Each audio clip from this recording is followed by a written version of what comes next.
Everyone, welcome my another blog.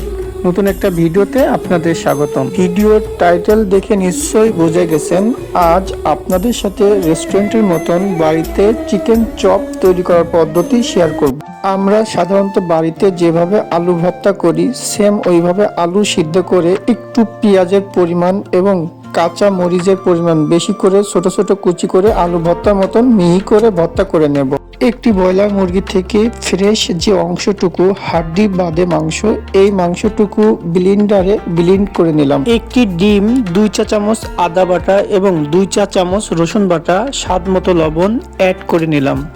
যেহেতু chicken chop তৈরি করব, এই জন্য বেকিং সোডা এবং লাল মরিচের গুঁড়া, জিরা গুঁড়া, ধনিয়া গুঁড়া এবং গোলমরিচের গুঁড়া ভালো করে মিক্সড করে নিলাম। সকল প্রকার মশলা একসাথে ভালো করে মিক্সড করে অল্প অল্প ময়দা দিয়ে ভালো করে মিশিয়ে নিতে হবে।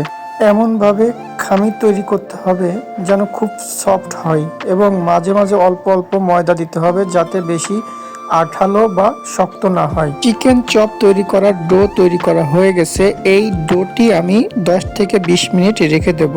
চুলায় আমি একটি কড়াই বসিয়ে নিলাম এবং তেল দিলাম। তেল যখন গরম হয়ে যাবে তখন যেভাবে পেঁয়াজু তৈরি করতে হয় সেম ওই সাইজে ওইভাবে চিকেন চপ তৈরি করে নিলাম। চিকেন চপ এবং পেঁয়াজু সেম একই রকম। চিকেন চপ তৈরি করতে মুরগি ব্যবহার করতে হয় এবং মশলা একটু বেশি ব্যবহার করতে হয়, তবে চিকেন চপ খাইতে খুব সুস্বাদু এবং মজাদার। যারা ফাস্ট ফুড লাভার, আমার পদ্ধতি অবলম্বন করে আপনারা ঘরে সহজভাবে সহজ পদ্ধতিতে এইভাবে চিকেন চপ তৈরি করে একবার খেয়ে দেখতে পারেন, খুব মজা হবে। যেহেতু ফার্স্ট টাইম আমরা বাড়িতে তৈরি করেছিলাম, আমাদের খেতে খুব সুস্বাদু এবং মজা হয়েছে।